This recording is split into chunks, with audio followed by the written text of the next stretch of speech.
There's something that happens in our hearts, in our spirit, in our energy levels, in our very nervous system when we start to own our shit. But what does it actually mean to own your shit?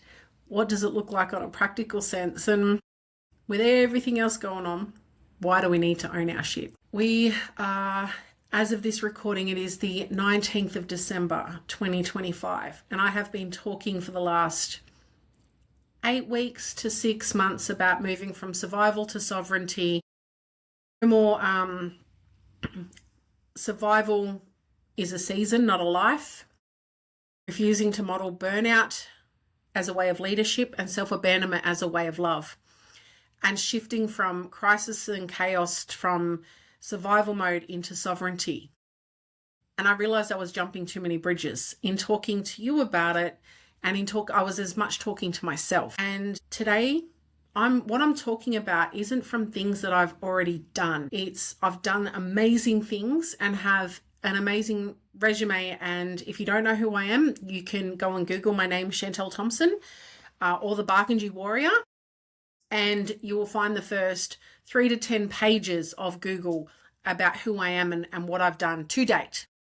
What I am talking to and what I am speaking from is what I am going through now, is what I am building from now. And most people, when they're on here, they're teaching from things, they're teaching lessons and wisdoms and coaching from the success that they have now and who they are now, is about helping people get from where they are to where that coach, that thought leader, influencer, success person is now. I'm doing it differently. I'm sharing the journey with you, and what I am teaching and sharing is what I am living and going through and building now. If you are new here, my name is Shantelle Thompson and I'm a proud Barkindji woman. I am a mum of 5 and I am a 3-time world champion in Brazilian Jiu-Jitsu. I am a black belt in Brazilian Jiu-Jitsu with over 20 years of experience in martial arts and more than a 10-year career at an international level in not 1, but 2 combat martial arts, being wrestling. I've represented Australia internationally at wrestling and jiu-jitsu, but I'm still a competing athlete. At 42, I'm still an athlete. I am also an entrepreneur that has founded my own business and my own personal brand and been able to generate multiple 6 figures from my story, my speaking, my expertise, just the things that I have been through and turning that into lessons and wisdom for others. This channel is about sharing my journey to black belt world champion, which is my goal and my calling for my martial arts stuff. It's about sharing my journey from suicide to world champion and how I did that. And at the core of it, it is about the warrior heart. It is about activating and calling back people to their own power and potential, to their own purpose, and being able to be brave enough to come home to ourselves and learning to be bravely and boldly ourselves without apology, within ourselves and for ourselves before we are that for everyone else. But for the reality, most of us will have to fight for that, because the reality is, if you are someone who follows me or are linked to me, you are someone who comes from a multicultural background, you are a Black Indigenous person of color, you are a woman, a mother, or someone with an ish in your experience, then it is realistically probably still not safe to be yourself in the world, not in your entirety. And you are going to have to fight to be yourself in the world. You're going to have to fight your trauma, your ego, your experiences, your narrative, but more deeply, the deepest fight will be with and for yourself. Against your past, against a dysregulated nervous system, against the crisis and chaos that your life has come. And that is owning your own shit and showing up and not being a victim to your own life experiences and choosing to do what you can. That's what this channel is about, and that's why I created a community around it. Because I want to share this journey with others, because I'm activating the next layer of the warrior heart system and practice in my own life, because I'm not where I want to be and I'm not who I want to be. And owning your own shit can be confronting. It can be deeply vulnerable. And yet, on the other side of that, often the things that we fear, the fear itself is greater than the thing. But there's consequences that come with allowing fear to stop us from taking action, or fear to be in the driver's seat. Because the more we prolong something we know we need to address, or the more we avoid, what is causing us pain, what is causing the dysfunction, the trauma, the wounds, whatever your thing is, the more we avoid it, the bigger the consequences on the other side when we are forced to address that thing. Because if we don't own our shit will eventually own us. And that is something I did today. So this week I have been working to ground myself in my own practice of owning your shit in a warrior heart and grounding myself through cultural practices. So this is traditional sage, native sage with a abalone shell. And I smoke myself. I do my deep breathing to regulate my nervous system. I connect to my purpose. And then it's about taking action and allowing the action to be so micro in itself that I don't shut down from fear or being triggered or whatever. And I wanted to share with you some of the things that I'm doing to own my shit. And some of the things I've been running from have made me feel less than myself. The things that I'm dealing with, I made them about me personally as a human being, not being worthy, allowing shame and grief and guilt to get in the way of doing what I can. I thought I was taking action over here, but this is the next area. And this week I was like, okay, this is the problem. This is the pain. What is the smallest action I can take to start to address that? I need to become informed. I need to understand the actual situation and what are the actual consequences that I'm dealing with. And then what are the one or two things that I can start to do to address that? And the amount of calm that has come into my nervous system, the amount of trust and respect, I can even feel my physical energy, the way I'm carrying myself has shifted. The way I'm waking up, the way I'm meeting myself has shifted. Because here's the thing. When you stop giving a fuck what other people think and you own your shit, no one can come for you. Because when you own your shit, you know where you're at, you know who you are, you know what you're responsible for, you know what you've done.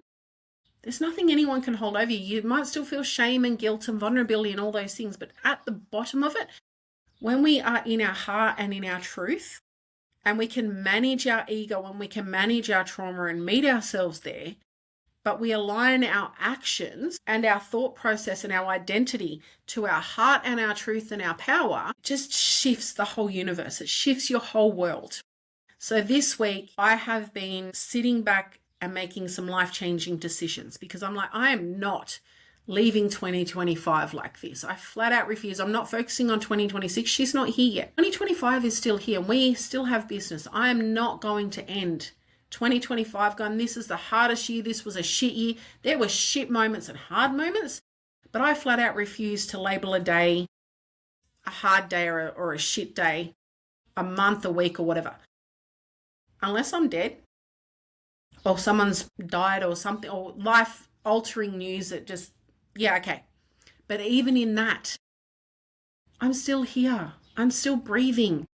I still have choice. I still have options. There's still love in the world. There's still life in the world, even through the hardest moments. There's other things around that. And that's how I've been able to move through these things. And this week, I have contacted the Australian Taxation Office to discuss my situation with them. I got on the phone to the Small Business Debt Helpline to understand what my options are and to get context. I've been in direct contact with Auntie Karen Demery, who's my cultural mentor and elder, and discussing my triggers and whatnot, but also my practical actions. I've been looking at what's going on with the Kilana Foundation, our cultural space that we hold here in Mildura and Latchi country, and going, well, this is what we're fighting for, but if this doesn't work, what's our plan B? And looking at the thing and looking at the facts of the thing, how I feel about the thing, and not allowing the decision to be made in that realm. It's like, okay, yes, this is how it makes me feel. That's okay. I acknowledge that. This is the actual situation, the facts of it. And here's what it means. And then the fourth thing, like actually going, well, what can I do? What is within my control and responsibility? And finding counsel on the outside of that, of people who can hear Shantelle the human and how it's made me feel and all that sort of stuff. But then people that can hold me accountable to what I'm making it mean about myself as a person versus what it actually means. But then owning my shit and going, well, what can you do? So that when it comes down to the next thing that happens, you can sit with yourself and be at peace and go, well, I did my part. I've done what I can. What comes next is bigger than me. And I wanted to share with you some of the things that I have been practicing to own my shit. Because now that I've removed the story, now that I've removed the emotion, and I've got the facts of the situation, I've got advice on what actually needs to happen or could happen. Now I can make informed decisions around going, well, this is the situation. This is where I am. This is where I want to be. What is the decision that can get me from here to next? And I can't tell you, like, the amount of time that I wasted, the amount of energy that I wasted because I was worried about what other people would think of me or how they would perceive things based off of this situation. How much time and energy and heartbreak I've given to myself because other people who said they would help have ghosted me, have ghosted Kilalana, of putting my heart out there and saying, hey, this is who we are, this is what we do, and this is the help we need. And either getting just a hard no, or people sitting back and watching the journey, but no one reaching out and saying, hey, are you okay? Like, what help do you need? Like, how can we get on board? And knowing people are watching but sitting in silence while you're going through your suffering and you're out here fighting and feeling like you're on your own. Yeah. So what I have done to own my shit is, one, I've written down what is the actual situation. What are the facts of the thing? What is the thing that's causing me the most pain, grief, like consequences? What is the story I've made up? Just in dot points, not real deep, just kind of going, okay, this is what I made it mean. This is how it's made me feel. And then from there, I've gone to Annie Karen, or I've just grabbed up my phone and I've talked to myself. And I've created space for me to address the thing, get clarity and clear on what it is, and then what I've made it mean. With that process done, that's the first process. The second thing is going, okay, this is where I am. This is where I want to be. What is the bridge between those two things? So that's the second thing, is going, okay, this is where I am. This is where I want to be. What's the next three things that I can do to get to there? So I've identified the situation, how it's made me feel, all of that. And then I've gotten counsel so I can talk through that if needed, or I've talked myself through it. The third thing is I'm actually addressing it and going, right, and then I'm going to make a decision. And I pick the one thing. I'm like, okay, in my nervous system, this feels like I can do it.